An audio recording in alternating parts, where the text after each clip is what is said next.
Hi friends, welcome back to ಜನಜೇಸ್ kitchen. ನಿಮ್ಗೇನಾದರೂ ನಮ್ಮ ಚಾನಲ್ ಇಷ್ಟ ಆದರೆ ಲೈಕ್ ಆ್ಯಂಡ್ ಸಬ್ಸ್ಕ್ರೈಬ್ ಮಾಡಿ. ಫೇಸ್ಬುಕ್ಕಲ್ಲಿ ನೋಡ್ತಾ ಇದ್ದರೆ ಫಾಲೋ ಮಾಡಿ.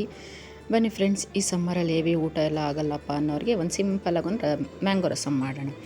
ಈ ಸೀಸನಲ್ಲಿ ಮಾವಿನಕಾಯಿಗಳೂ ಚೆನ್ನಾಗಿ ಸಿಗ್ತವೆ, ಅದರಿಂದ ಒಂದು ರಸಮ್ ಮಾಡೋಣ.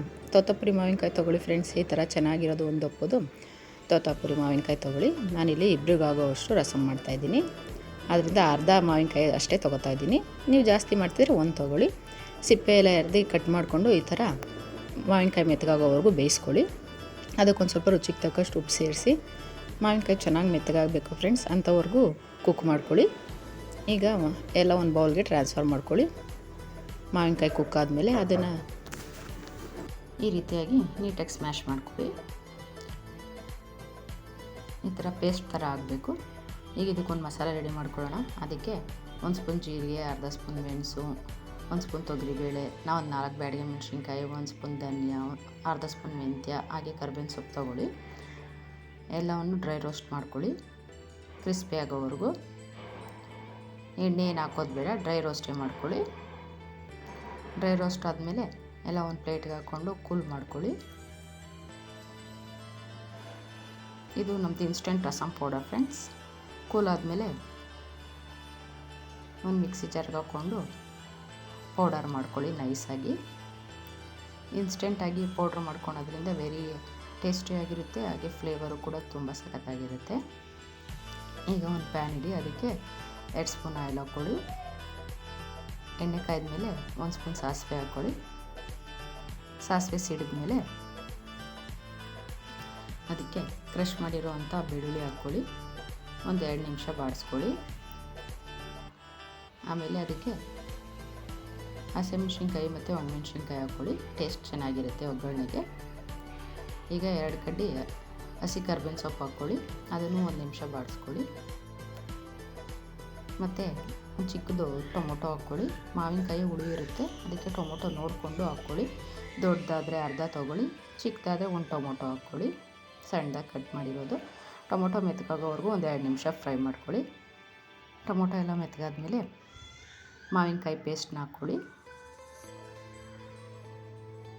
ಬೇಯಿಸಿ ಪೇಸ್ಟ್ ಮಾಡ್ಕೊಂಡಿರೋವಂಥ ಮಾವಿನಕಾಯಿ.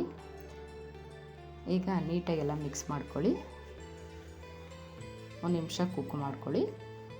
ನೀಟಾಗೆಲ್ಲ ಮಿಕ್ಸ್ ಮಾಡಿದ್ಮೇಲೆ ಈಗ ಮಾವಿನಕಾಯಿ ಬೇಯಿಸಿರೋ ನೀರಿರುತ್ತಲ್ಲ, ಅದನ್ನು ಆ್ಯಡ್ ಮಾಡ್ಕೊಳ್ಳಿ. ರಸಮ್ ತೆಳ್ಳಗೆ ಇದ್ರೇ ಚೆನ್ನಾಗಿರುತ್ತೆ, ನೋಡಿಕೊಂಡು ನೀರು ಆ್ಯಡ್ ಮಾಡ್ಕೊಳ್ಳಿ. ನಾನಿಲ್ಲಿ ಇಬ್ಬರಿಗಾಗೋಷ್ಟು ರಸಮ್ ಮಾಡ್ತಾಯಿದ್ದೀನಿ, ಅದಕ್ಕೆ ಅರ್ಧ ಮಾವಿನಕಾಯಿ ತೊಗೊಂಡಿದ್ದೀನಿ. ನೀವು ಜಾಸ್ತಿ ಮಾಡೋದಾದರೆ 1-2 ಮಾವಿನಕಾಯಿ ತೊಗೊಳ್ಳಿ. ನಾನಿಲ್ಲಿ ತೋತಾಪುರಿ ಮಾವಿನಕಾಯಿ ಯೂಸ್ ಮಾಡ್ತಾಯಿದ್ದೀನಿ. ಹಾಗೆಯೇ ನಾವು ರೆಡಿ ಮಾಡ್ಕೊಂಡಿರೋ ಇನ್ಸ್ಟೆಂಟ್ ರಸಮ್ ಪೌಡರ್ 1 ಸ್ಪೂನ್ ಹಾಕ್ಕೊಳ್ಳಿ. ವೆರಿ ಟೇಸ್ಟಿಯಾಗಿರುತ್ತೆ ಫ್ರೆಂಡ್ಸ್ ಈ ರಸಮ್ ಪೌಡರು ಇನ್ಸ್ಟೆಂಟಾಗಿ ಮಾಡ್ಕೊಳೋದ್ರಿಂದ. ಹಾಗೆ ಅರ್ಧ ಸ್ಪೂನ್ ಅರಿಶಿನ, ರುಚಿಗೆ ತಕ್ಕಷ್ಟು ಉಪ್ಪು ಸೇರಿಸಿ ನೀಟಾಗಿ ಮಿಕ್ಸ್ ಮಾಡಿ ಚೆನ್ನಾಗಿ ಕುದಿಸ್ಕೊಳ್ಳಿ.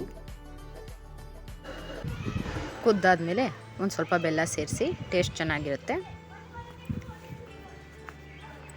ಮತ್ತು ಒಂದು 2 ನಿಮಿಷ ಕುದಿಸ್ಕೊಳ್ಳಿ.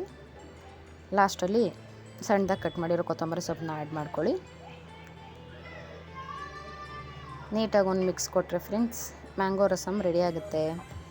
ಈ ಸಮ್ಮರಲ್ಲಿ ಈ ರಸಮ್ ವೆರಿ ಟೇಸ್ಟಿಯಾಗಿರುತ್ತೆ, ಹಾಗೂ ಮಾವಿನಕಾಯಿ ಈಸಿಯಾಗಿ ಅವೈಲೇಬಲ್ ಇರೋದ್ರಿಂದ ಒಂದ್ಸಲ ಟ್ರೈ ಮಾಡಿ ಫ್ರೆಂಡ್ಸ್.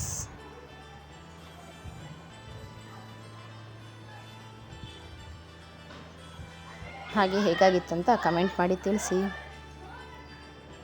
ಅನ್ನದ ಜೊತೆ ಅಂತೂ ಸೂಪರಾಗಿರುತ್ತೆ.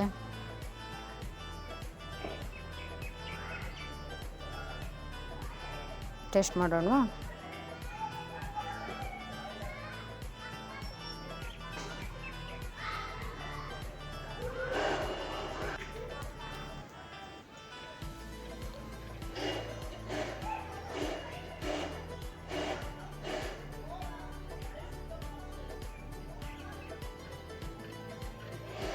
ವಾವ್ ಫ್ರೆಂಡ್ಸ್, ಸೂಪರಾಗಿದೆ. ನೀವು ಟ್ರೈ ಮಾಡಿ ಕಮೆಂಟ್ ಮಾಡಿ ತಿಳಿಸಿ. Thank you.